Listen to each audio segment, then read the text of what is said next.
I'm joined by my colleague Dan, who is our medium for tonight. I'll introduce Dan in a little while, but first of all I'll tell you a bit about the company, a bit about myself. Also we go through some health and safety pointers before I hand over to Jockey. You doing the intro? No, Paul did it. Paul, okay, Paul from the fort, who is going to give you a bit of a background into the history of the fort, and also he will add some extra health and safety pointers which are pertinent to this location.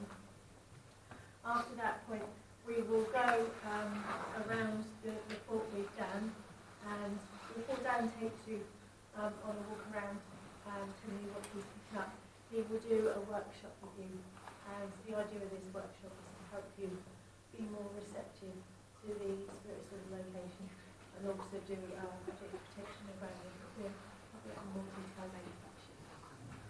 So good evening everyone. Like I say, I'm your host tonight.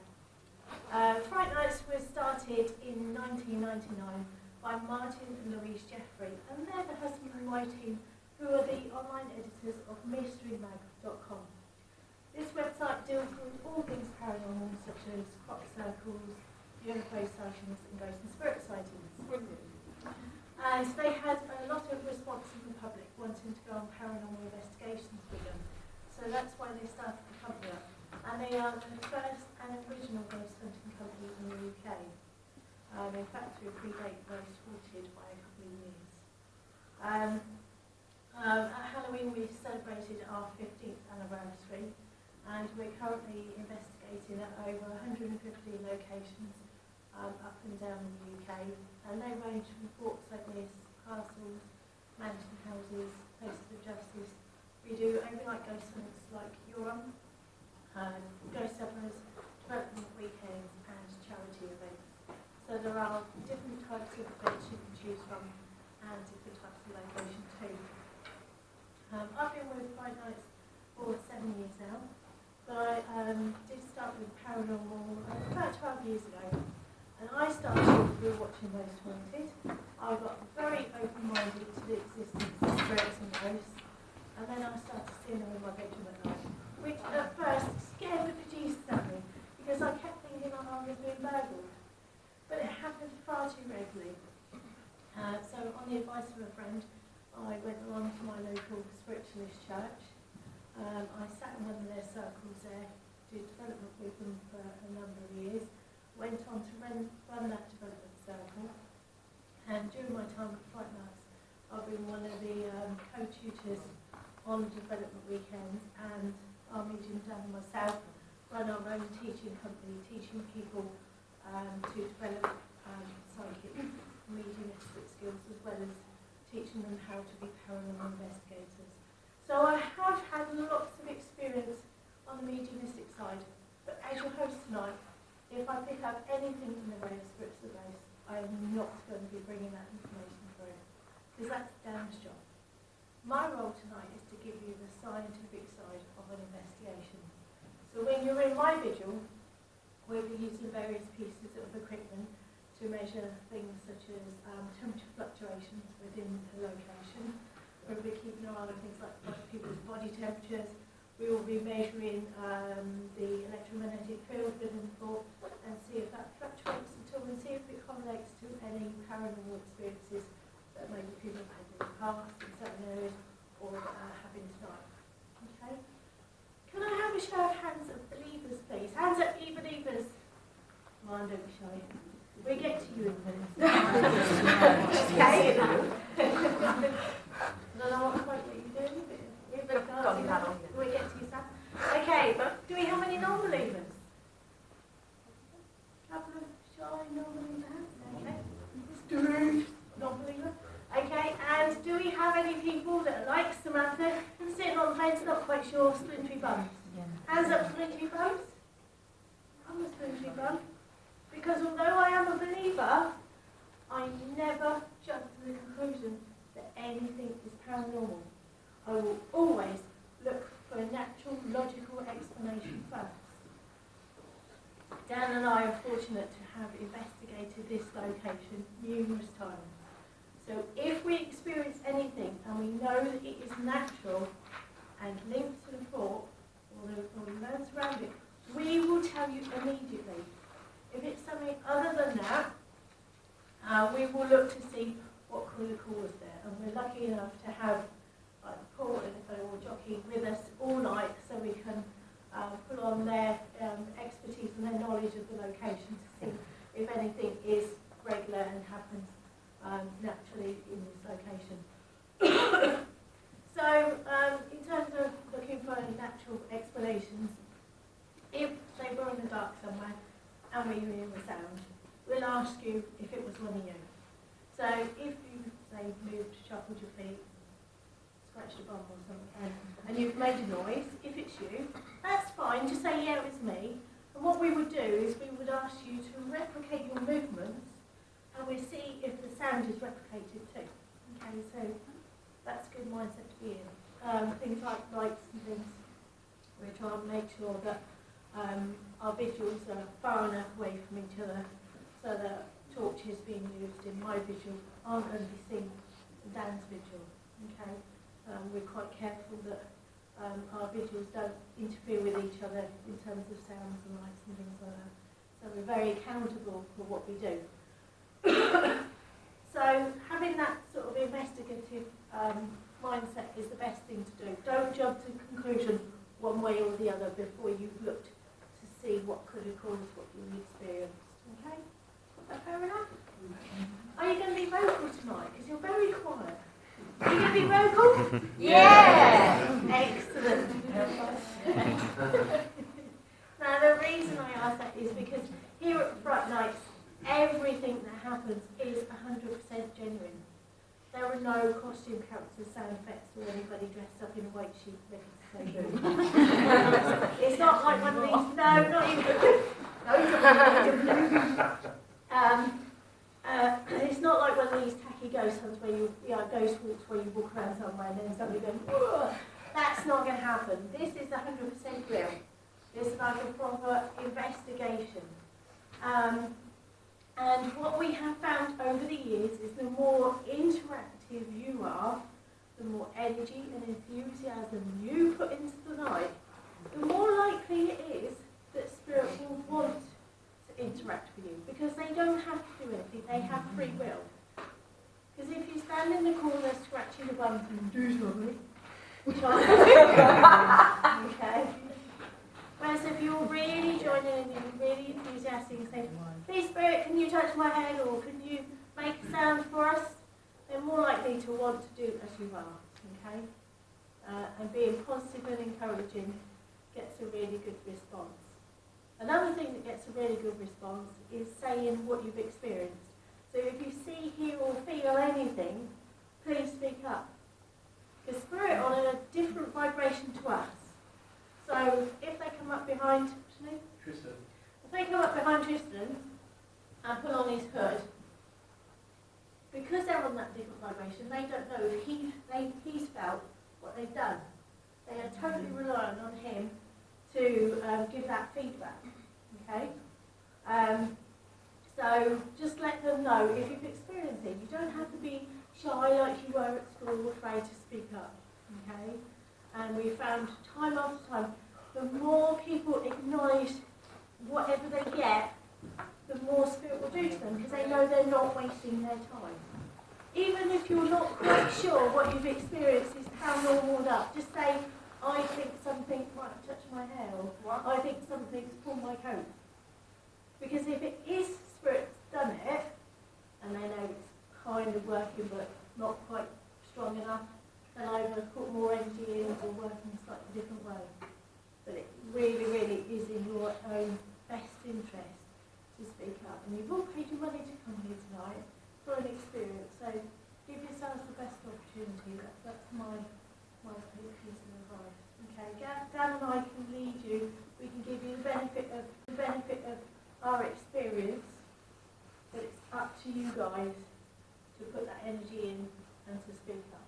Is that fair enough? Yeah. Excellent. Okay. Health and safety. Does everybody have torches? Is there anybody who doesn't? Good luck. I was spared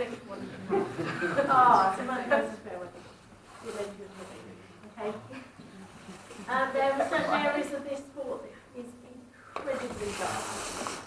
It is absolutely imperative that when you're walking around, it is imperative that you have your torches on, pointing to the floor so you can see where you're walking. Okay? This is a very old site, very old building. There are trip hazards, things you can fall over, things you can fall down, so you need to see where you're walking. Okay? When we get into the mediumship walk and when you're in the individual bit down, everybody still will ask you to turn your torches off. But like I say, if you're moving, you must use your torch. Okay? There are no planned fire drills tonight. So if the fire alarms were to go off for any reason, be it paranormal or not natural, we will evacuate the fort. The fire safety meeting point is by the wood pile. Okay, Paul will point that out to you. So if we get evacuated, I will take a roll call of the guest list, make sure you're all out and safe. So if any of you need to leave before the end of the event, it is absolutely imperative that you let Dan or myself know so that we can take you off the guest list.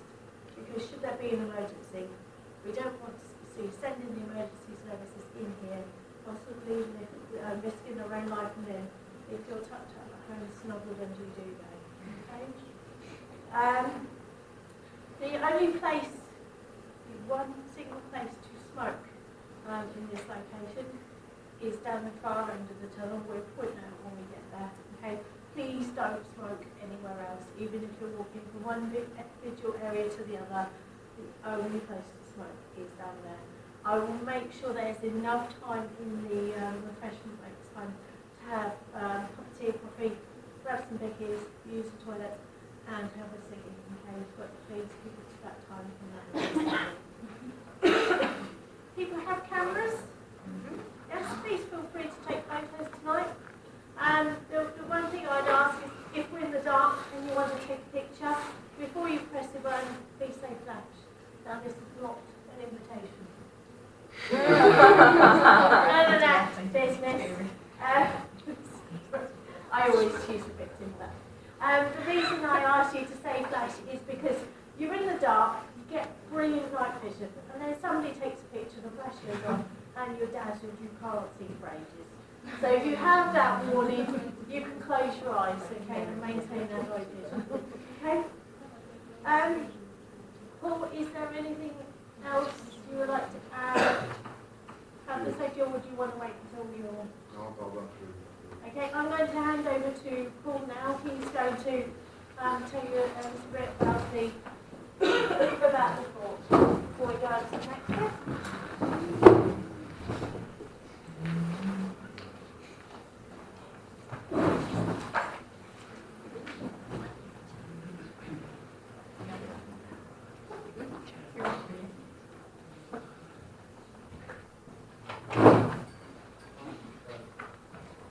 Good evening, everybody. My name's Paul. Not my fault. You don't get a choice, do you? It's done to you. They just keep calling you by it until you start answering to it. Any other calls in tonight?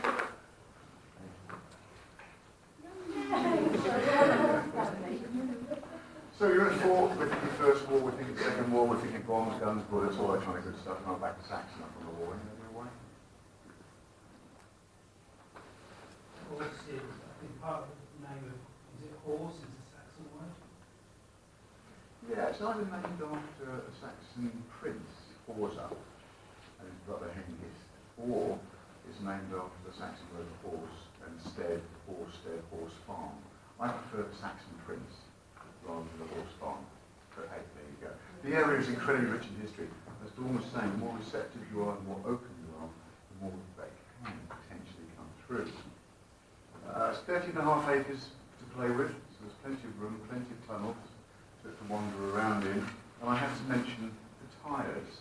Over 150,000 tyres were brought here back in the early 70s. And in 76, someone set fire to them. I mentioned the tyres, didn't I? Yeah. The moat was full of tyres. Everywhere you went to the walking tonight was full of tires. And they burned. They burned 3 weeks because a design feature of the fort means it's difficult to get into. So everywhere you're going to be walking is filled. Absolutely filled. And we also have rats. And they're extremely well behaved. They're very well behaved. These aren't your chattering rats. These are the fuckers. But you're going to have to consider wild disease. So if you do come back to the course, please wash them before you suck your thumb. Or anything else for that. The issue is not easy. You'll be spending virtually the entire night underground, which is good fun, obviously. We are slowly renovating the place. Every penny that we gather goes into renovation works. So some areas have been renovated and they're lovely. In fact, we have one office unit vacant at the moment, very fancy style. But other areas are not renovated at all. They are in fact entirely derelict. You can have a fashion show and do anything for money. Well, I'm drawing the line of juvenile cage fighting. I think that's Not really. Hold on. Sure. So the audience loved it. Everybody had front row seat, which is unlike most fashion shows. The models, not so sure. I've really been taken to task for that recently. Apparently models are not supposed to go. They're supposed to be completely androgynous and just show off the clothes. They're tracked up as well. When they're walking, they're like ponies. The feet go in front of each other. I think this one looked delectably, and that was it for the day. This is your Refuge for the Night, magazine 51. And we will keep the heating on-ish, sort of. It's warmer here than anywhere else, put it that way. The water boilers on all night, so there's sweets and biscuits and stuff, so that's going to be really nice. If you get too cold, which did happen last weekend and the weekend before, you're going to want to bail out and come here for a warm up. You don't have to freeze to death. Any asthmatics in tonight? No. Really? Ruined that joke.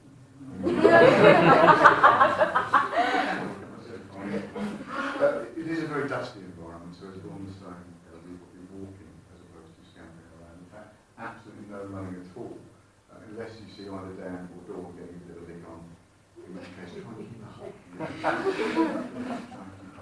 We can do total absence of light here, as in zero, not enough, absolute black. So it really has to be torches moving around at all times.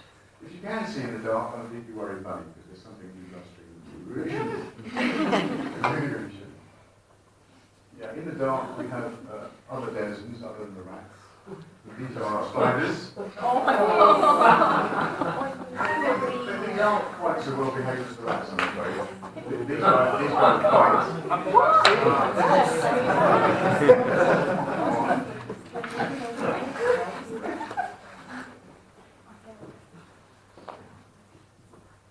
Change of plan. These are actually here coming, so if you hear...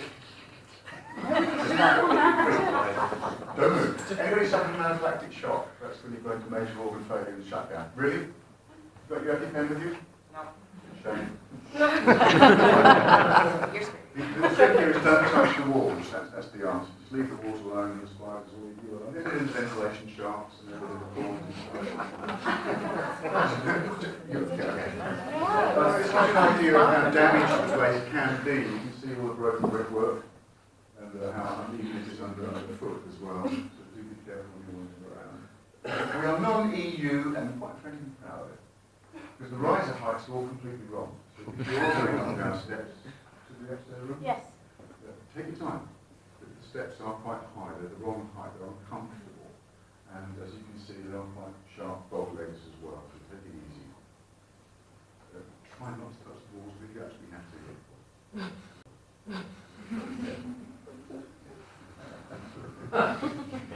Well, alright, all my own stuff, honestly.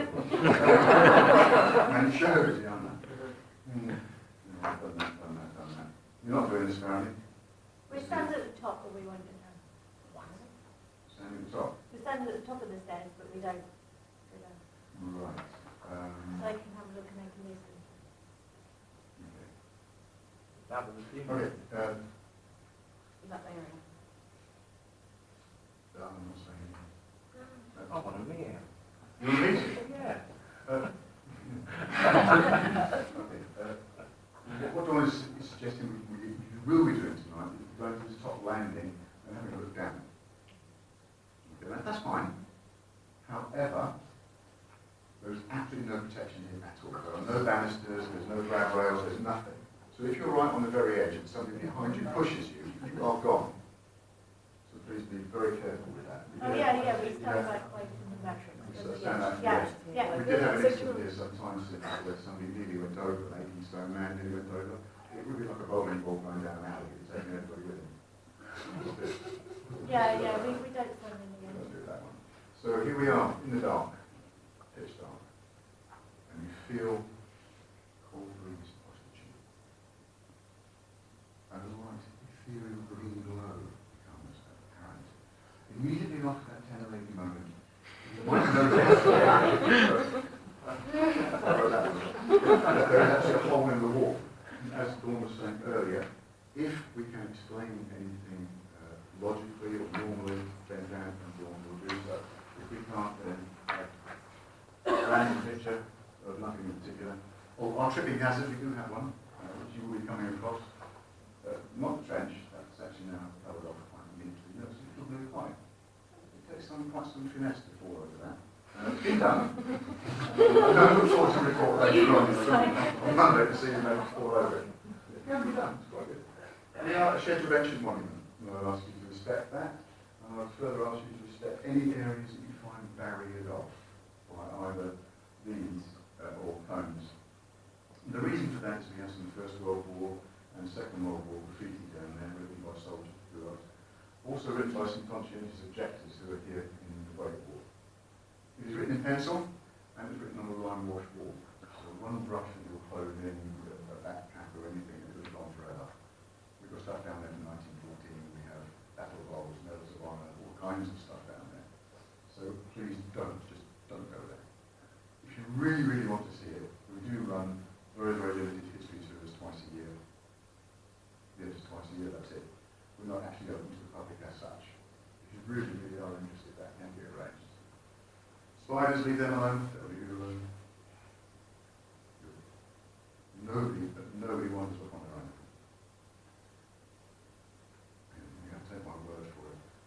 2 meters that way is a rehearsal and recording studio where often there's a rock band in there waving 7 bells out drum kits and the rest of it. You cannot hear a thing. But they are, obviously, they're not actually in tonight, so you wouldn't hear anything. But if you do wander off and have an accident and start screaming, we may or may not hear you. And if we do, we won't have a clue where you are. Torches always cover off respect, yes please. But be receptive as you can. It's amazing what goes on here actually. The jockey and I can really well later, the footsteps approaching, over there, that sort of thing. Refuge, you covered that, have you? Reception, if you want to leave early, the one's already covered that. Don't know about that one. Assembly point. This does amuse me actually. We are hundreds of thousands of tons of concrete. We are just not going to catch fire. It is simply not going to happen. However, in the event that it does, Dawn is quite right, the assembly point is in the middle of the loft pile.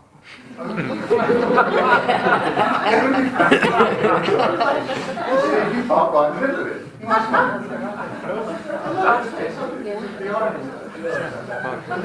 Now, if the demon wasn't something to worry about, and the dog that bites, and the demon that scratches, we have one more hazard that I have to bring to your attention under the latest regulations with regard to labelling.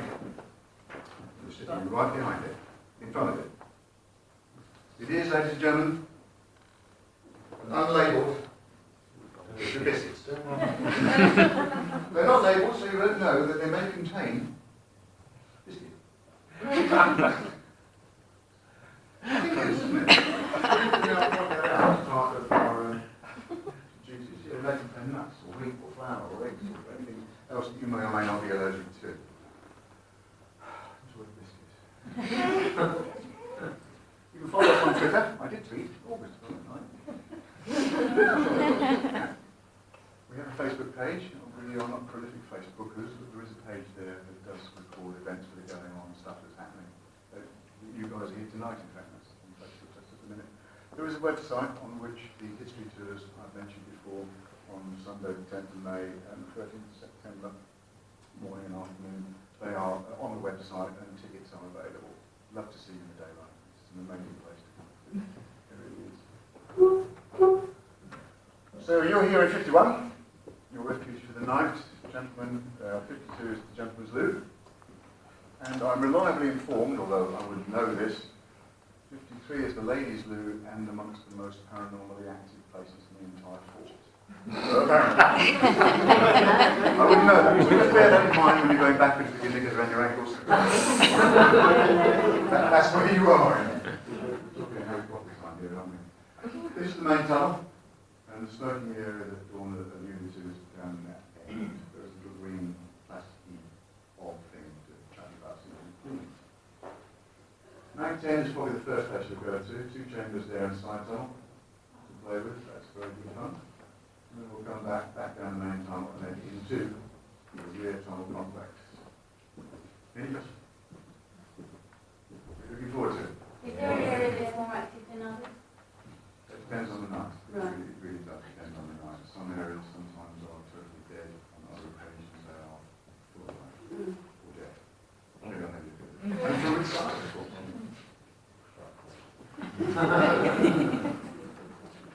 Thank you. Enjoy. I wasn't going to go back in. Do that.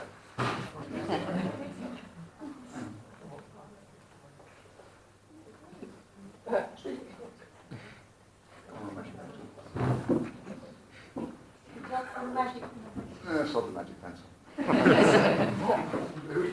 Okay, so Done it. That's good, isn't it?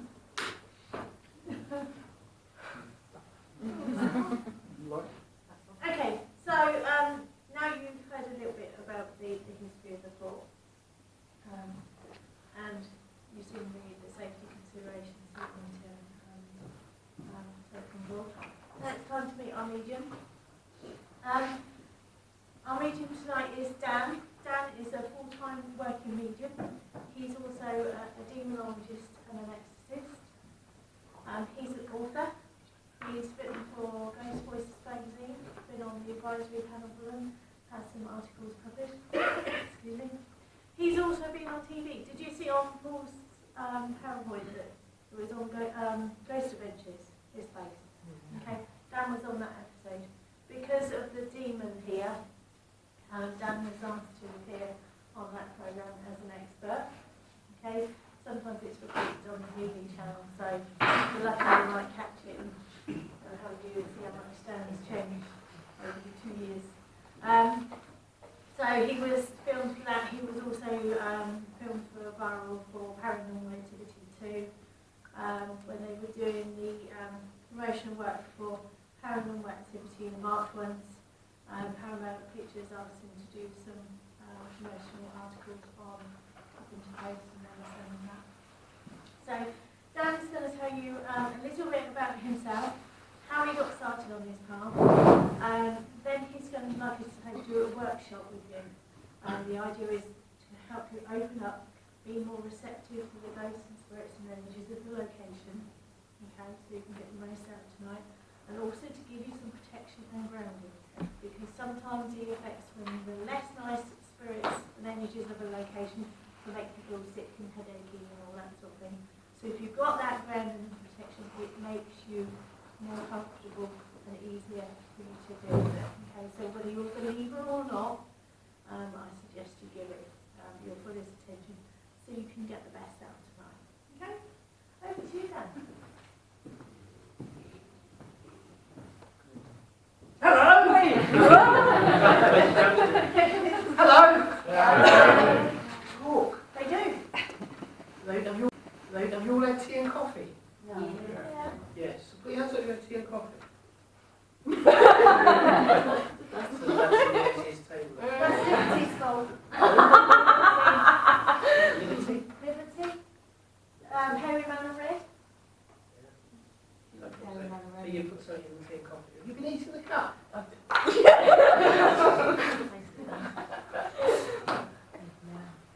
Hello.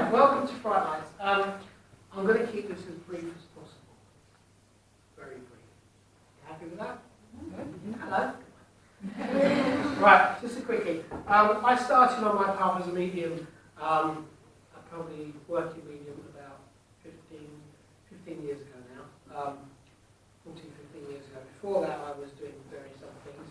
But my first experience with seeing spirits at the age of 6. I saw your breakfast there.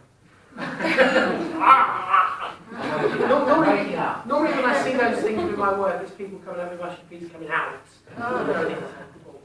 Anyway, I started seeing spirit at the earliest age was at the age of 6, and I saw 2 entities at the bottom of my bed. One was a nice energy, and one was a not so nice energy. And kind of I screamed at him, and screamed at him in the middle of the night. Mum and Dad come in, turned the light on, but told me to go to bed, there's no one there. And I pulled the covers over my head because I'm scared, literally crapping my pants. I kind of, they said there's no one there. But what got me was, as I grew up, is does anyone, when they get scared, pull the covers over their head? No need to do that, they can still see you. They know everything that's going on in the house.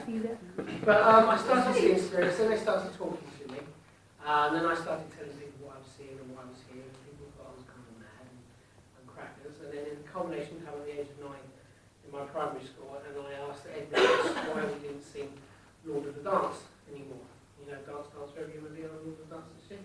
And it's quite a modern hymn, but to give you a description of my old head mistress, she had these, what I call gecko eyes, like the eyes that kind of went in different directions. But she also had the national health, now the young generation might remember these, I call them the olive glasses, you know, the glasses like 20 centimetres thick, you know? And she had those, and the eyes kind of goggled like that, and they were magnified anyway. And she got clutched her Bible because it was a church school, and she said, where did you hear about that song? So the old headmistress plays it on the piano at night, on the Great Hall. And she clutched her Bible and goggle eyes again, and she called my mum, and told me, my mum come over and took me home, told me off, telling people what I was hearing, because it said not to say it. The old headmistress died in 1964 in a car crash in France. There was no mention of her up to that point, and I was born in 1967, so this is like 1979. 1977, 76, 77. And it was only after that the school recognised her death and put a plaque in the playground and on the chair in the playground. So before that, there was a mention of it, so I think it's scared the old headmistress to recognise her. After that, my mum wrote a letter to my great aunt Moray in Scotland, and she said, Dan's having all these wonderful things and seeing these things. So my great aunt Moray said, send him up, I'll sort him out. What are you, 5 foot? Yeah. My great aunt Moray was smaller than me. Does anyone know any short people? They're vicious. They don't come square to square with your face, they come square to square with your kneecaps. Well, my great aunt Moray introduced us to spirit. She didn't say I was a medium, she didn't say I was a spiritualist or anything. She just said in a lovely Scottish blog, Daniel, you're seeing indeed. Which to any Scottish people here apart from John? Hello there, my wee friend, how are you doing? I'm fine. Aye. Quite Scottish there, Scottish perhaps there? I am, yeah. Fly in the thistle? I am. That's sticking with 2 fingers up to Westminster. Anyone else Scottish? I'm just spawned, so You're his wee spawn? I'm his sprog! Spawn? I thought you said spawn, I thought you I did first and I changed a bit of Caledonian magic there. I do apologize, I'm not apologising, but I am Scottish, so if I do come out and say I'm Scots, obviously I'm not taking the out John, I was up in England. But she introduced us very well, she said that, and we were around Fort William area, and she said to me, Daniel, have you seen that wee man over there? I went, I do. And she went, he's dead. Then you see that wee head? I went, I do. And you, she's knitted. Now, hen is not chicken, it's a lassie. So she told me all about spirit world, said there was nothing to be afraid of, and introduced me to many, many things. Famous last words for me, because going back to England after the summer and playing around a certain area of London Hospital, me and my friends kind of broke into this house, not illegally in a sense, but you know when you have derelict houses, is anyone from East London? Yes? Where are you from? Camberwell. Camberwell? Yeah. South London. East. Say South? Say South London? Yeah. So you left. You can have this one. Grand Chat River territory I was brought up. So we kind of, you know, when you have the old 2 up, 2 down houses, the derelict ones, and they have the corrugated irons, well, we kind of pulled that to one side and got in there, as lads do and kids do. And I kind of walked upstairs with this young lassie and a friend, and we went upstairs and I saw this man come out of his bedroom with a great big butcher's carving knife type thing, bloody. And obviously he was a spirit, but I legged it. Fastest thing on 2 legs, apart from the Scotsman chasing after a penguin. That's like Copper One was invented. 2 Scotsmen can't have any piece. I actually had somebody complain that I was being racist when I said those jokes. Oh, no. She complained to Friday and said I'm being racist in the Scots, and my joke said you're Scottish. But anyway, so I legged it, and after that I started seeing more negative energies. At the age of 18, my friends of mine basically said you need to go to spiritual church, get trained, because I was kind of your granddad's there, your nan's there, so I sat in circle for a while, trained to this trance was called a platform medium, although in those days we called it podium, but nowadays podium has a different meaning.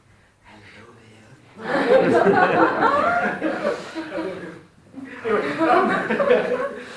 there. So I trained that, but I left the spiritual church. I left the spiritual church for 2 reasons. First is belief in the Father and God. And secondly is when I asked my teacher Elizabeth about negative spirits, she said, no, everything's love and light, because once you know the spirit world, there's forgiveness and everything. Because I'd been brought up in as much as a Christian, but I was also brought up in an open pagan relationship, religion, in the sense of follow your own religion, what feels right. I couldn't reconcile myself with a belief in one all-powerful God creator. It was only many, many years later, after doing some research and my own stuff, that I discovered what was going on. Went back to Arthur College in 2003, 2004, studied under Glenn Edwards many, many times, because I started back on the path of mediumship. During that time, I'd fallen into, some people would say the occult, and started studying magic and everything. On the nice side rather than the bad side, I wasn't doing black magic. But a friend of mine at school, he started studying at the same time as well. And he decided to follow what was termed as the left-hand path. And at the age of 17, he decided to manifest a negative being and formed an attachment to him.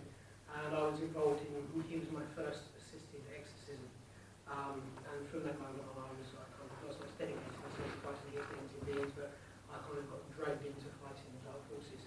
As such, I trained with Anglican and Catholic priests, and trained as an exorcist. I'm an ordained priest myself, with the Universal Life Church, which gave me obviously more ordination. And studying through that, I made a heavy study of demonology and theology. No. Any questions, guys? Excellent. They're stunned, they're bored them to death. Oh, he's going to come on and talk about that. He's got times. 26 million times. You sure? Any questions? No questions? Is anyone scared? No, I can't. You've got nothing to be scared of, except for the rats. And the large spiders. Oh, there you go. My shoes will take care of those. And all I would say with the large spiders is, don't shine the torch at them. They don't like bright light. What happens? They like scatter or what? Do they jump at you? No! Sorry, is that true? You're joking here, right? That big. Well, they don't jump at you. They have been known to. No, how are you light? Okay, sure. One of the times we hear, did you have someone have a spider jump in the room? Yeah. Oh, from the roof, fair enough. Don't try and talk to them. They don't like it. They really don't like it. As long as you don't try and talk to them. They are big, believe you me. Yeah, they're big. They're big pixies. They're cave spiders and they are big. And they won't. And they're female as well, which makes them just as nice. We know they're female because they lay lots, there's loads of little egg sacs, like cotton wool egg sacs. So please don't touch them. Where the one guy decides, oh, what's that? So they are, that's the only 2 things to be scared of here. And poor Jockey walking around in the dark. Well, we did a ghost hunt here before, we was in one of the tunnels, and a really good visual going, excellent, and activity going, and then suddenly the Paul come around and called her this girl, she literally sceptical night. Didn't believe in anything. It was the best part of my night. She didn't believe in anything. She turned around and all you saw is Paul still there. See that Rob put his torch on, and there's a light from behind him. She went, ah! She legged it, and the boy, it's only me. that was the best thing all night. She still left the skeptic, but she said she was being scared. So, if you've got any questions tonight, guys, feel free to ask me. I don't bite, unless you ask me. Do I use art? Not personally, no. I don't use any rules. You don't use that. You used to, didn't you? Yeah, until something nicked them. So you did.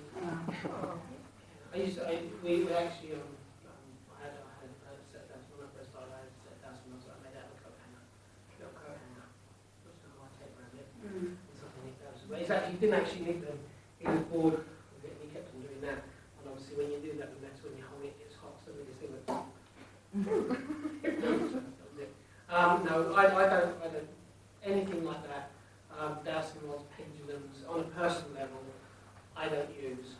Obviously, Dawn will go through that with equipment, but my own personal level is kind of with those things. Is you've got the geometric function, so your which is your own geometry. So there's always abuse or debate. Yeah. So dowsing rods have been known to work on average, used to move discovering the balls, which is the concept. So they do work. It's just a case of on these items, it's best to kind of use it. And we don't use Ouija boards either. Okay. We did use a Ouija board once. It was good for a teacher. Yeah. She used to work on the stage. Okay, so feel free to ask questions. What we're going to do now? Do I have any psychic sensitives or mediums? Yeah. When I say sensitives, don't know I'm kind of Titanic or you quite Titanic? No. Go to them. What's your name, sir? Sorry? Corey. Yeah, you were sensitive? Yeah, I've done sat in a couple of circles and done a couple of workshops. Not with me, no. No. So would you say you're sensitive or mediumistic? Probably more sensitive. Okay, so you're more emotional and feeling like. What are you giggling about? Have you touched her fancy again? Yeah. I've tried mediumship, but it didn't really, it freaked me out too much. So I kind of don't do that. Why did it freak you out? I don't know. There's one session that I did, and it was at Tony Stockwell's place in Wickford. And with one of the mediums there, and we did one exercise, and all I wanted to do was get out of that building. I don't know what it was, I just didn't want to be there. Do you remember what exercise it was? No. I was too disappointed from getting out and concentrating on what I was doing. Did they teach you to protect yourself from ground? Yeah. And obviously you didn't do that properly. I don't know what it was, but it was super key for me to even go back again. Being a mediumship, when you do workshops, you do tend to get taken into an altered state of mind as well. So it can be quite creepy the first time. So you do fine. Okay. Anyone else? No one sensitive? I don't know. When I was younger, I think I was. When you were younger, you're only about 5 now. Being 25. No, I just felt like when I was younger, I could, I don't know, feel if something didn't feel right in a place. So, like my uncle, who lives in the States now, they used to have a house, I don't know where it was, somewhere in England. And when I stayed there, I felt very easy, couldn't settle, wasn't able to sleep. And then went home and told Dad about it, because he's all into this stuff. Yeah. And then he found out that it was a hospital during one of the World Wars, and that might have explained why I had such trouble settling and didn't feel right. So not as much now though. I think you kind of grow out of it. Anyone else? I smell people.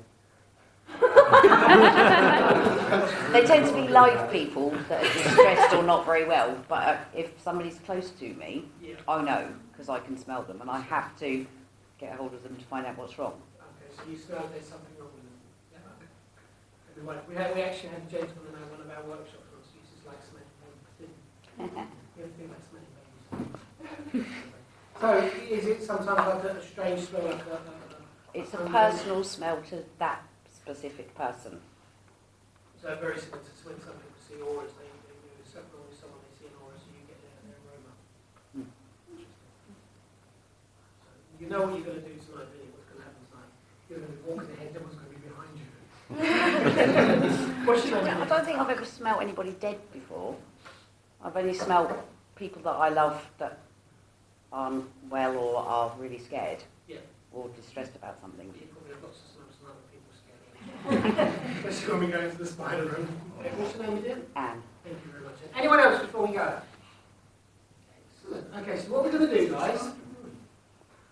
Sorry? Spider room. I don't know. Oh, come on, I hate spiders, I'll go in. Like you.